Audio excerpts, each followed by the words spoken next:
Just a few days back, you granted, or you had a media parley where you talked about the fact that the president was best suited in terms of tackling some of the pressing issues facing Nigeria and Nigerians currently, especially in the area of the economy and security.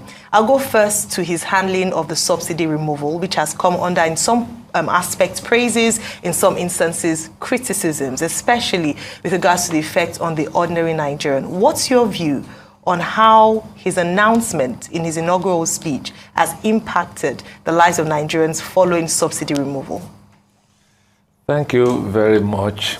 First and first, I don't think the president is to be blamed for that announcement.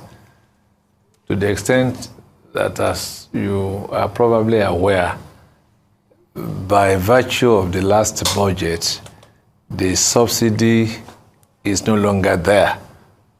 And just a while ago, I was listening to Mele Kyari, who also clearly explained that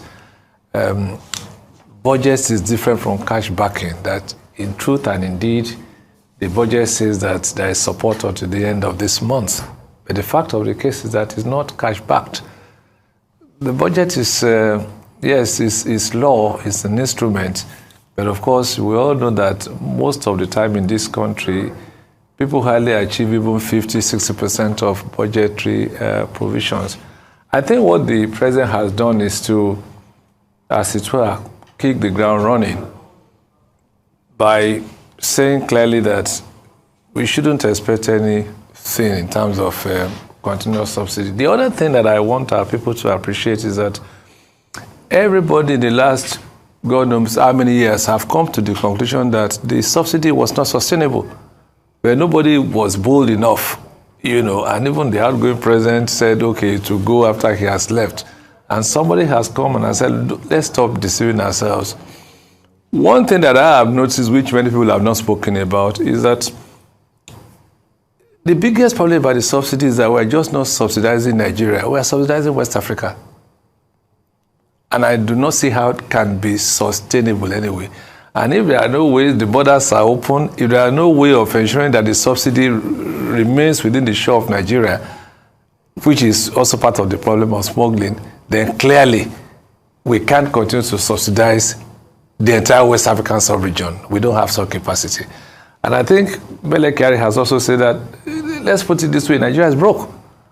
Let's just be straightforward about it. I do not think that there is any magic. We expect the president who was just sworn in a few days ago. So he has just stated it the way it is. But I think the biggest issue is how to ameliorate the negative effects. Absolutely. And that is what we should just, advise, the presidency to find a way of addressing. Do you have any advice? Your expectations from the president? In previous interviews, you have expressed very high hopes for his ability to be innovative, to tackle some of the biggest issues that are facing Nigeria currently.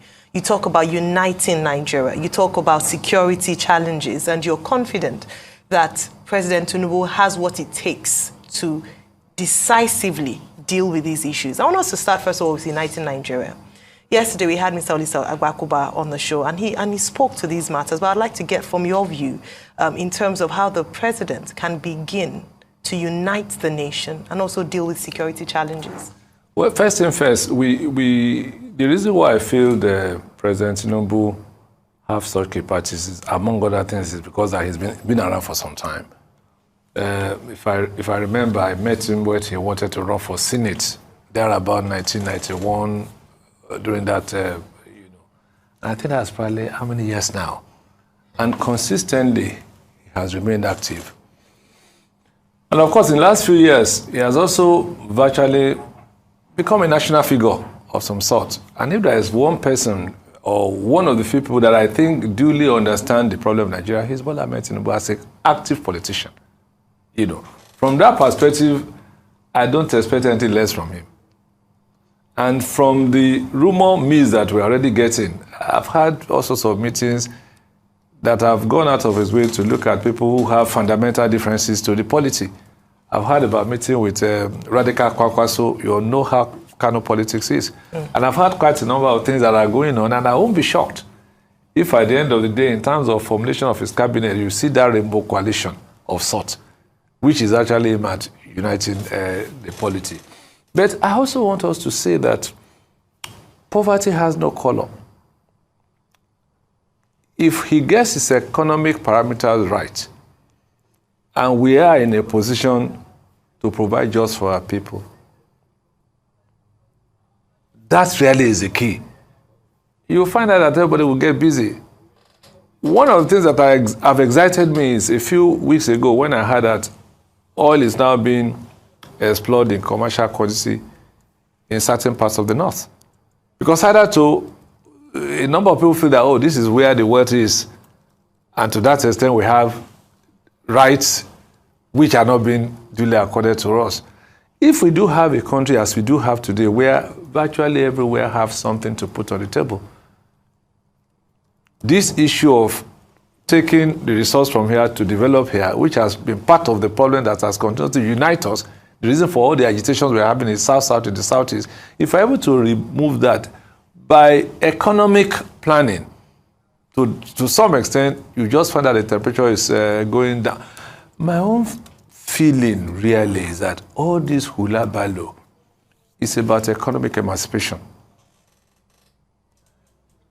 Either from the angle of the young people, from the women, it's all about economy.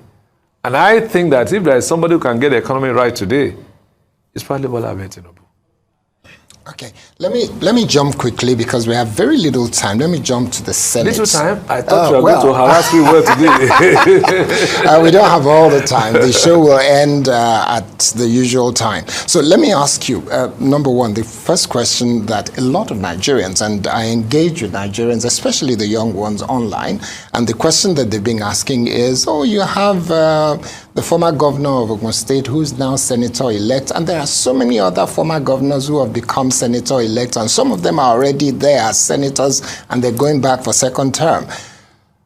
They're asking the question, why do you and all your colleagues who have been governors, why do they want to go to the Senate? What is it they did in government before that make them to want to still continue in government? That's one. And then the second one is the issue of salaries and bonuses and benefits that is accrual to those who become members of the National Assembly.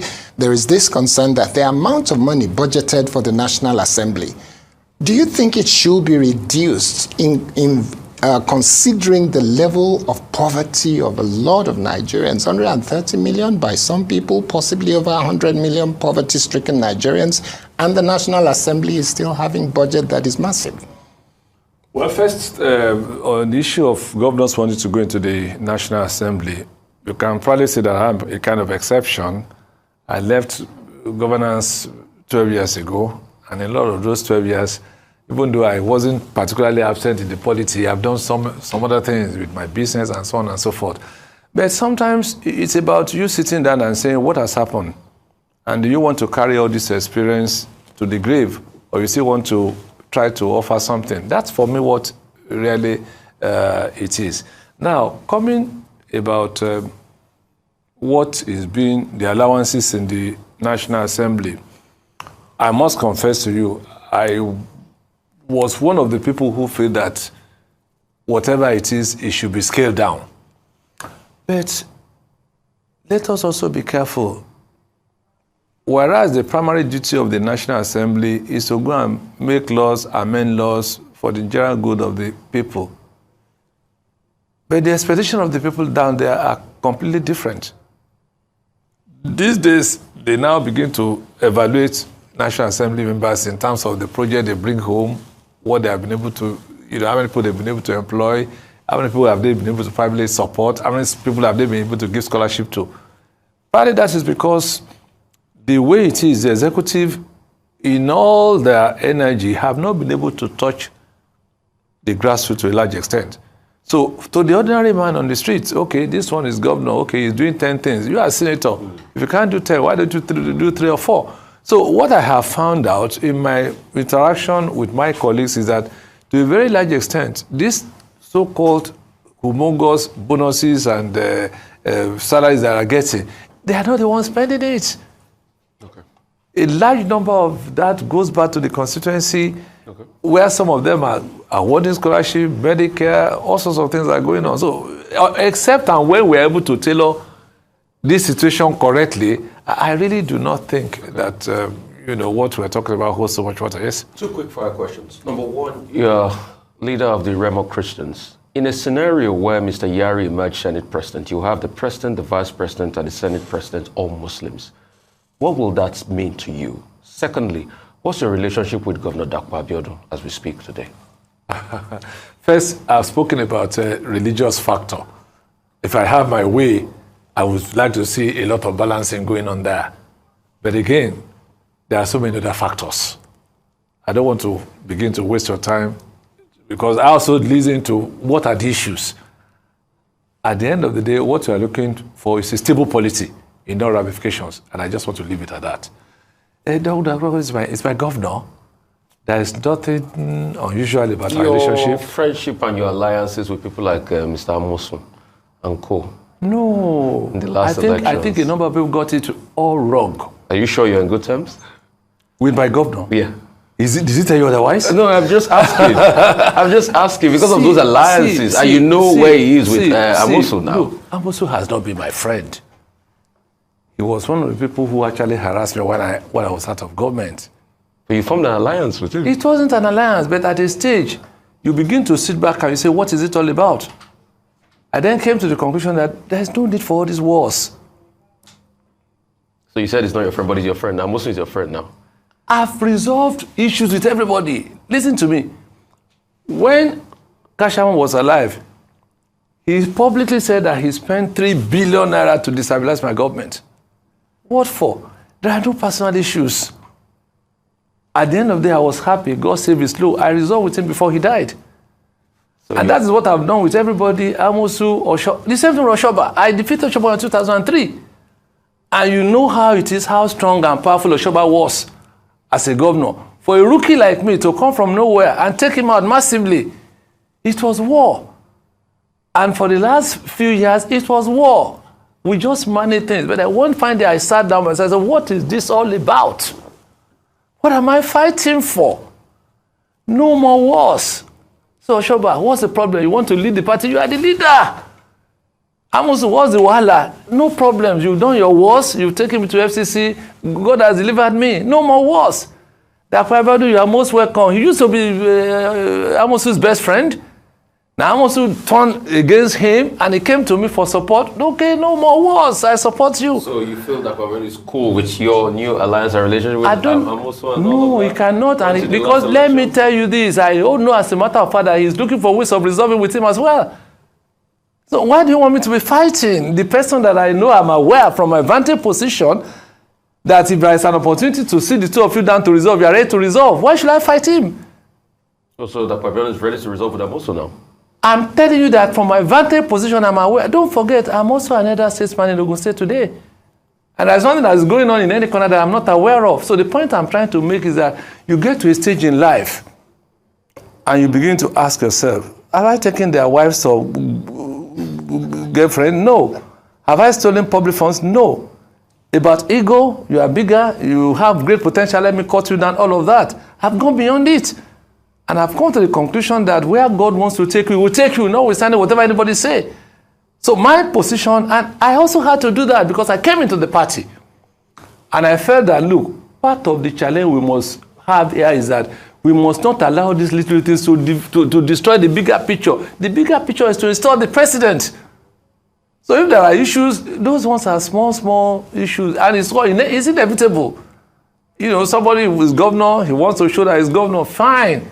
But you can't also take away my contribution to the state. So I'm standing where I am. But I'm not going to personalize. Okay, thank you so much. Are you